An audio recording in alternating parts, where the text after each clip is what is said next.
G'day YouTube, Warbles on a lot here. Woke up to chainsaws this morning. 2 trees are coming down. One's already down.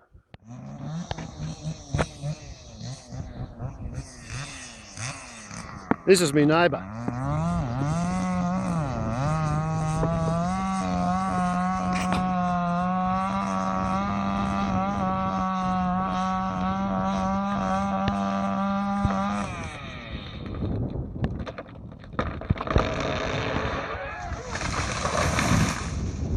Crump.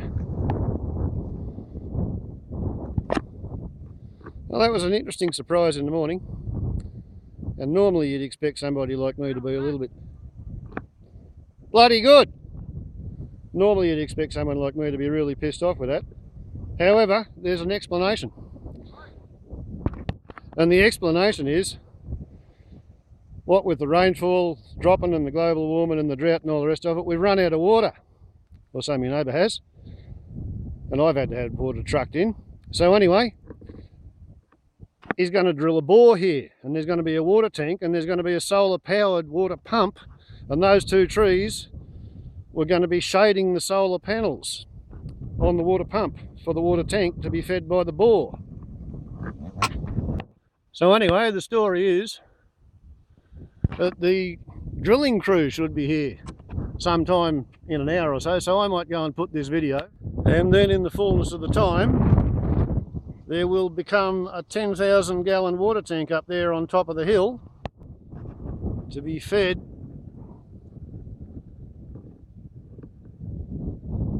by the water tank, by the water pump, which is going to go on the bore, which will be right here, where apparently there is supposed to be accessible water.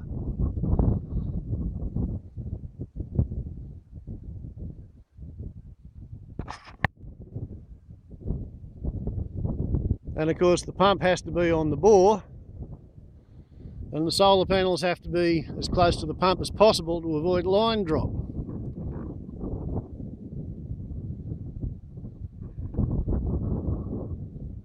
And therefore these 2 trees, both of which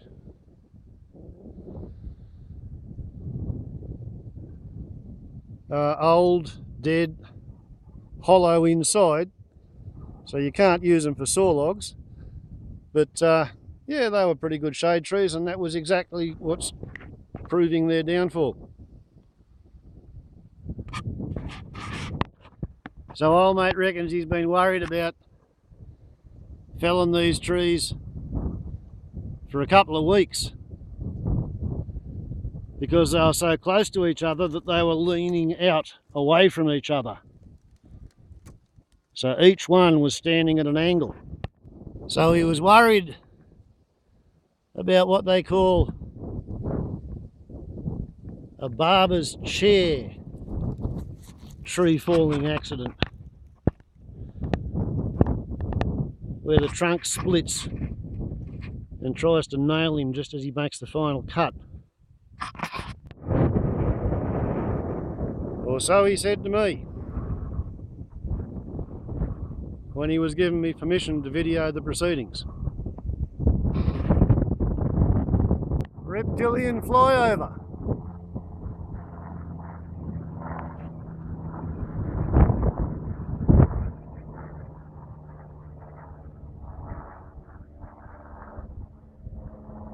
Probably Ross Calthorpe,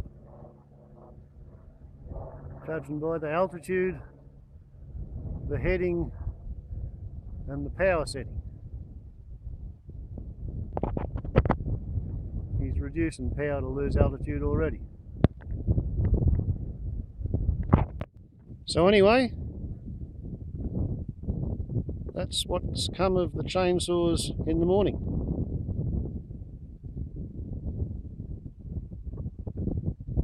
A water tank and a bore and a pump. And perhaps one of the most interesting aspects of this experiment is that old mate's going to be spending something in the order of $10,000 to put in a bore and a pump and solar panels and a trench and a pipe and a water tank so that he can basically supply water to anywhere on the farm. And the critical bit is going to be, is there water at the bottom of the hole?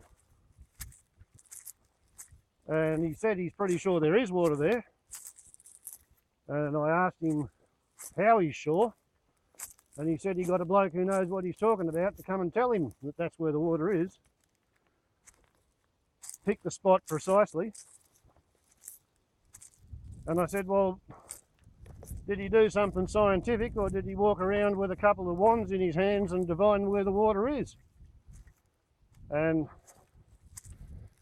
on the words of the water diviner, those trees have come down. So we shall see what we shall see. This might be a $10,000 rain dance, because if the money results in water coming out of the hole in the ground, that'll be good.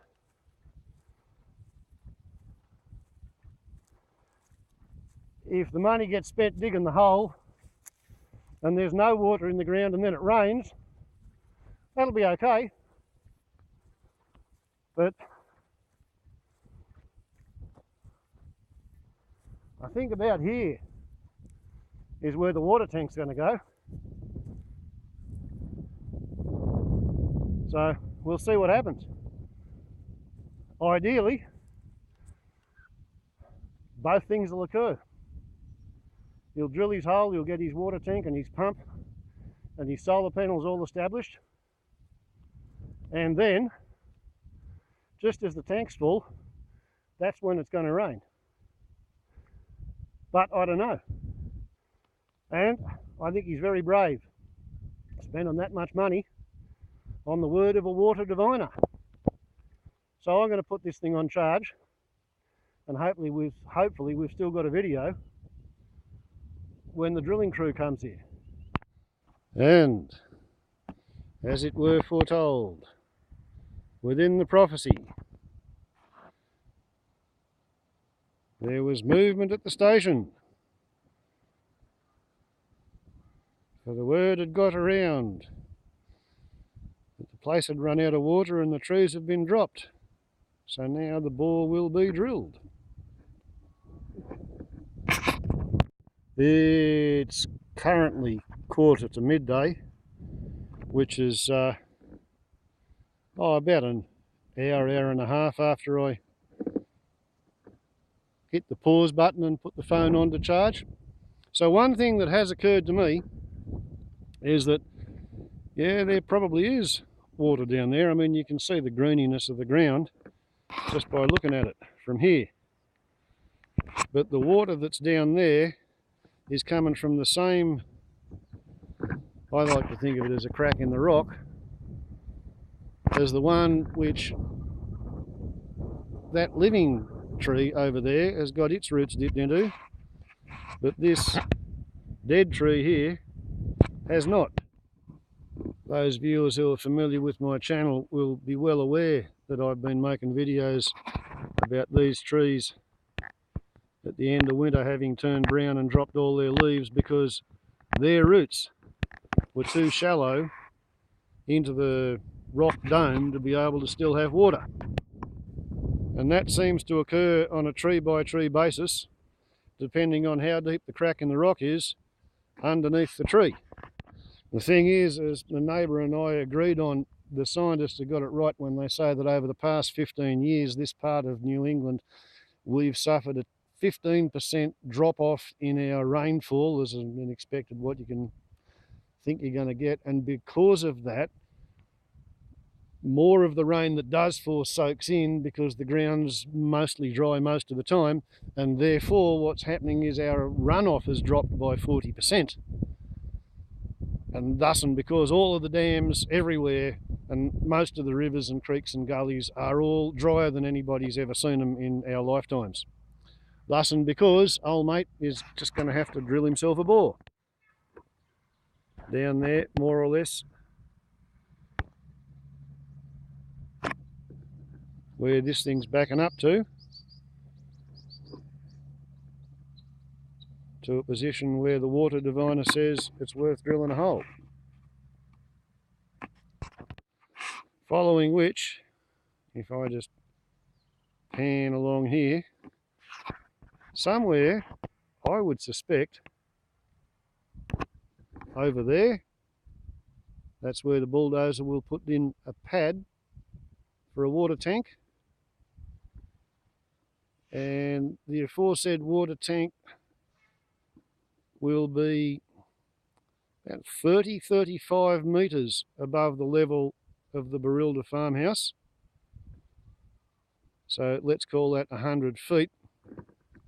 And 33 feet of water is an atmosphere, unquote, in scuba diving terms.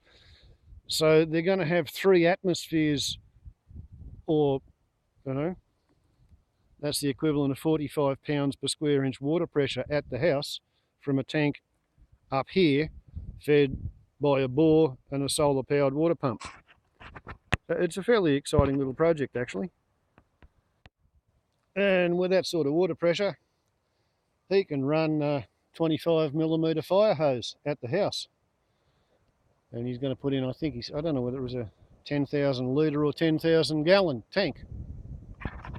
And it should be very interesting to discover whether the water is in fact in the hole in the ground, in light of the fact that a lot of the trees on the same aquifer above the drill site have already pretty near died this winter. So the question might be, have the trees already sucked the water out of the aquifer?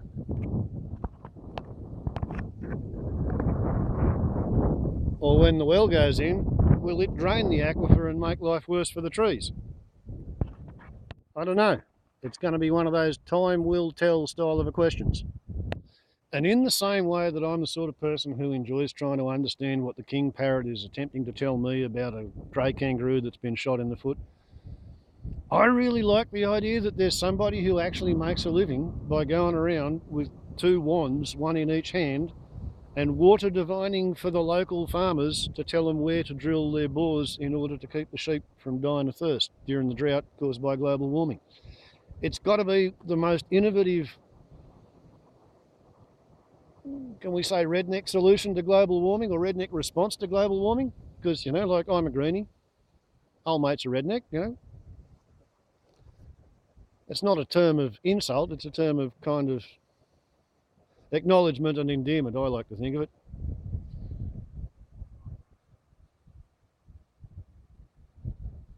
He's a sheep farmer and a cow farmer. So at least he buys the ground that he wants to run his animals on, you know. He bought this place. He's not what I call a grass pirate. Grass pirates are the people who work on travelling stock reserves, and they occasionally adjust their animals onto other people's land. They have more animals than they can feed on their own land, so they become roaming nomadic grass pirates. This bloke actually buys the ground that he wants to run his animals on, and now he's putting in a well with a solar powered water pump.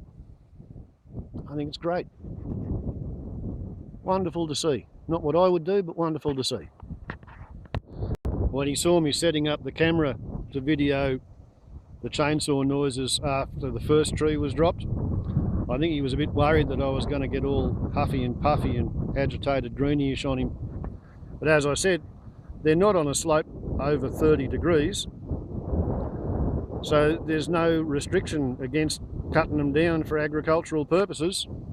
It's not clear felling, it's just a bit of selective logging. There's nothing to report and nobody to report it to. He got greatly relieved that I see it that way, but that's the way it is. Another thing he was worried about was that I might get cranky at the idea of having a water tank up here on his place that might spoil the view from my place. As if I could see through the tea tree scrub to be able to even spot the water tank from my place. So all in all, I get to make an interesting video while my neighbour gets to have a solar powered water tank feeding well, it will be capable of feeding a fire hose down at the house on Burilda. Win, win, win, win. Up she goes. This is cute. To get it level, the truck's jacked up with its all wheels off the ground. I think now they've got it vertical. Okay, well, haven't got so far. Guess who's going off for lunch? So I think we'll call a halt to this video and start up again a new one when they come back. Wobbles up the one. I'll on to YouTube. Ciao.